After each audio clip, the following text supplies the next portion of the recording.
Fed kept interest rates at their current levels of 5.33%. Their decision comes as the U.S. economy is facing rising consumer confidence and lowering rates of inflation. Looking at your credit card rates and your mortgage rates and wondering, okay, well, are they going to go down because they've been pretty high over the course of 2023? The answer is... Hey everybody, welcome back to my channel. Today I'm going to be talking about the recent financial news from the Federal Reserve's announcement this week. So let's just dive right in. Okay, let's look into the Federal Reserve's announcement. Let's start with the basics. Recently, the Federal Reserve this week made an announcement that will keep interest rates unchanged. This decision comes after months of speculation and analysis by economists and financial experts. Interest rates have been a very powerful tool to the Fed, and that's what they use to control the monetary policies affecting everything from your mortgage rates to your credit cards to buying a car loans, you name it.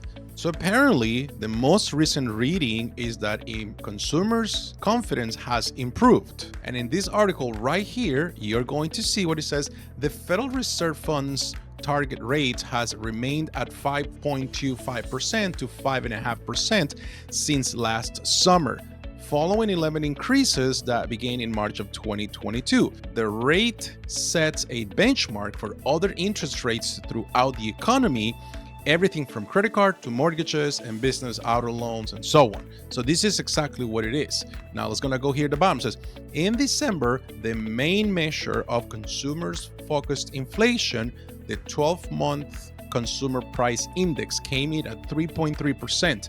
Little change from the previous months at 3.1%. So what happens with consumers' confidence improves? Meaning that people feel more relaxed when it comes to spending money on things they need on a daily basis. Now, let's just make a distinction. The cost of food, mortgage, electricity, cars, insurance, all those things remain the same. But when it comes to the additional spending, like going out to restaurants, taking vacations, buying a newer car, or buying a bigger house in this case, or buying a smaller house, or a newer house, a brand new construction, all of these things tells people that they feel like the economy is going in the right direction. So that is a good thing for many Americans. So let's now transition into real estate, okay? So this is the current number of homes, the inventory here in Montgomery County of the houses that have gone under contract within probably the last couple of weeks. So this is from all price points. So it looks like we have 642 units that have gone under contract in this area. In price, they'll range from $3.39 million. Well, list price actually is $2.9 million to probably, let's see what will be the lowest in this tier here.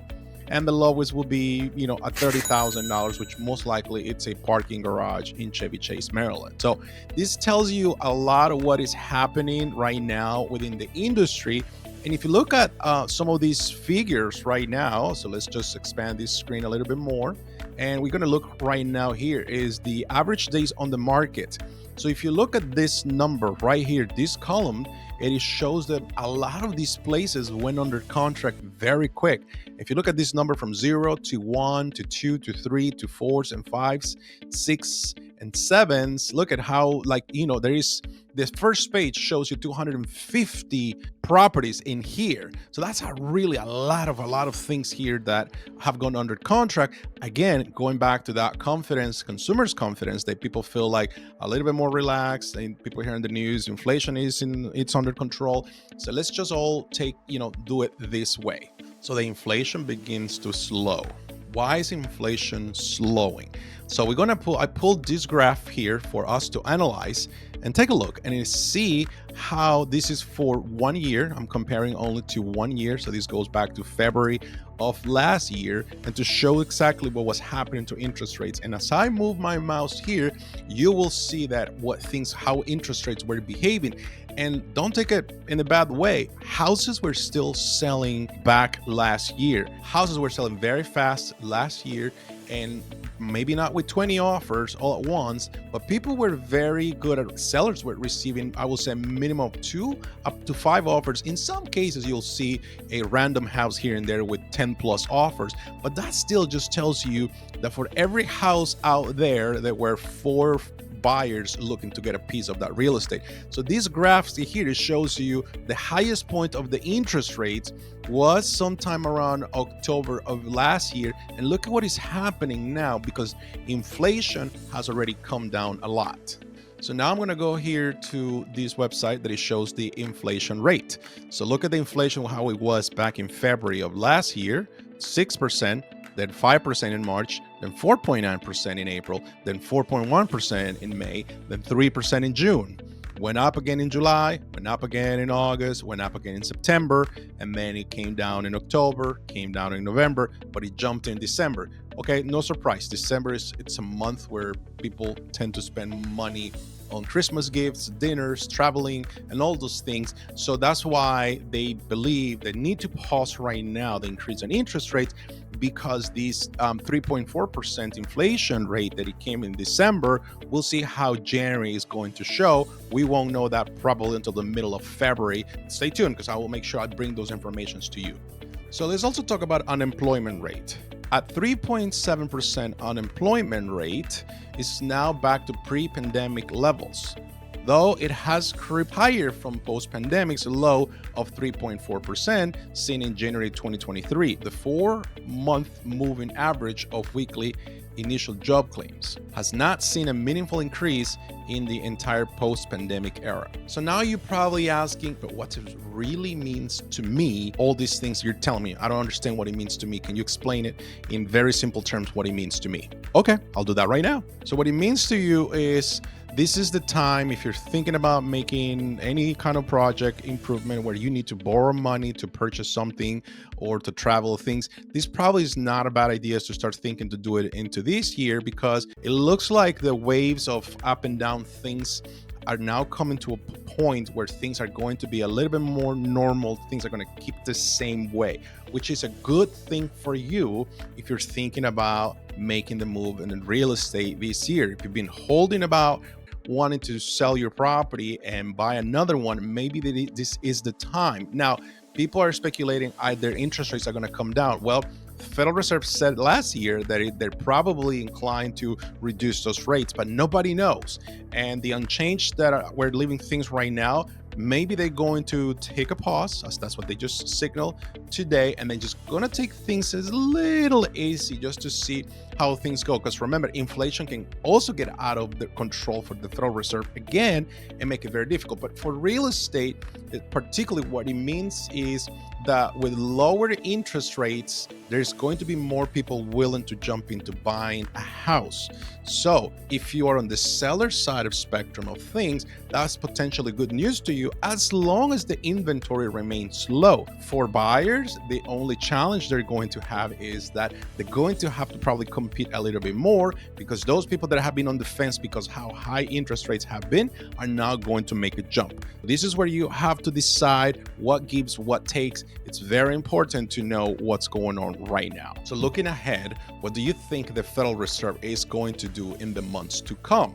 Well, I think that as long as the economy stays healthy, unemployment stays where it needs to be, inflation is where it is, and the investors feel good about things with the economy, I think we should see a very healthy 2024. And it's a political year, it's election year, so there's all other things, other factors that may change this. But don't take it wrong. Anything that can happen in the Middle East right now could also change the market overnight. So this is not for you to be fearful. This is for you to consider what it is that you need to do. So now we're going to take a look exactly at what's the outlook of the real estate market right now in Montgomery County. Okay, so inventory. Right now, are only 654 homes for sale in Montgomery County right now. And this is a combination coming soon, meaning they will hit the market in the next 2 weeks the most. So this is important to know because it continues to be super, super low for especially so many people out there. I had the opportunity to speak yesterday with one of my colleague agents in Potomac, a beautiful house that one of my clients wanted to see. And when I called to make an appointment, they already have received 4 offers on the property. Now, based on what the agent shared with me, this is a million plus house.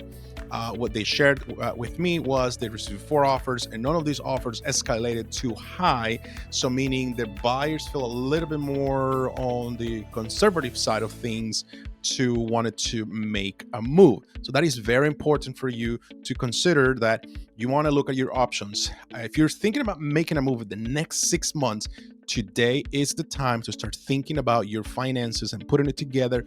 For whatever reason it is, this is the time. So I think that's all. I'll complete my video here today just to give you kind of my interpretation of what it is, what it means from the Federal Reserve, what is happening in the industry right now. I think it's very important that you do your due diligence, you do your research, you speak with your real estate professional to know what's happening and how can you really make a smart move this year. And also, if you're a seller, this is the time to be preparing to put your house on the market. So if you have any other questions, would you like to set up an appointment with me to have a video consultation, feel free to do. I have a lot of people that come to me from all over the United States, relocating into the area, or that actually live in the area, that are thinking about buying a bigger house or buying a smaller house. Feel free to reach out to me. The link is here below on my channel, and feel free to just set up an appointment. Thank you very much, and I'll see you guys next week. Bye-bye.